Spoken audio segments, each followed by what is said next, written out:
আসসালামু আলাইকুম বন্ধুরা, পাবনার ঈশ্বরদীতে যে মহিলা 8টি কুকুরকে বস্তায় বন্দি করে পানিতে ফেলে দিয়ে হত্যা করেছিল, আর উনি ব্যতিক্রম, উনি হচ্ছে ভিন্ন করছে আর কি। উনি পশুপ্রেমী।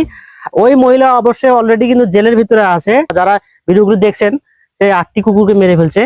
উনি যদি জেলে যায় কুকুর মেরে, আর ইনি কুকুরকে রক্ষা করে, আসলে উনি পুরস্কার পাওয়ার যোগ্য। তো একটু আপনারা দেখান, একটু আমি দেখাচ্ছি। এখানে কুকুর বাইরেও আছে অবশ্য। তো বেসিক মানে বিলিভ ইট আর নট, চাচি আসেন দেখি। ওনারা কিন্তু হাতে একটা কিন্তু কি এটা বিড়াল ছানা একটা আছে, বিড়াল ছানা।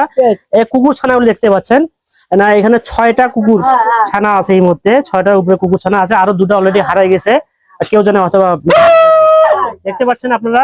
মানে এইরকম পশুপ্রেমী আমি জীবনে বাংলাদেশের ভীষণ বিরল ঘটনা হতে পারে, যেখানে 8টি কুকুরকে হত্যা করে লালন পালন করে ইনি আছে। উনি একই সঙ্গে এখানে বিছানা, মানে শয্যার পাশে কিন্তু কুকুররা থাকে। সুতরাং বাংলাদেশের জনপ্রশাসন এবং প্রশাসন কর্তৃপক্ষকে বলবো, ওই মহিলা যদি জেলে যেতে পারে কুকুরকে মেরে, ইনি কুকুরকে রক্ষা করে, পশুকে রক্ষা করে উনি পুরস্কার পাওয়ার যোগ্য। ভিডিওটা ভালো লাগে আপনারা ছড়াই দিবেন। ব্যতিক্রমী এই ধরনের ভিডিও আর কি দেখতে একটু সামনে যান, একটু সামনে বের হয়ে বলি। তো এটা আর কি আমার মেসেজটা এটাই, উনি যদি জেলে কুকুরকে মেরে জেলে যেতে পারে। আর এই যে মিসেস কবিতা, যারা আপনারা এক নামে চেনেন যে উনি পশুপ্রেমী, আজকে বাস্তব আপনাদেরকে দেখালাম। আসলে উনি বাস্তব ভাবে পশুপ্রেমী, পশুকে রক্ষা করে। সেই হিসাবে উনি অবশ্যই পুরস্কার পাওয়ার যোগ্য।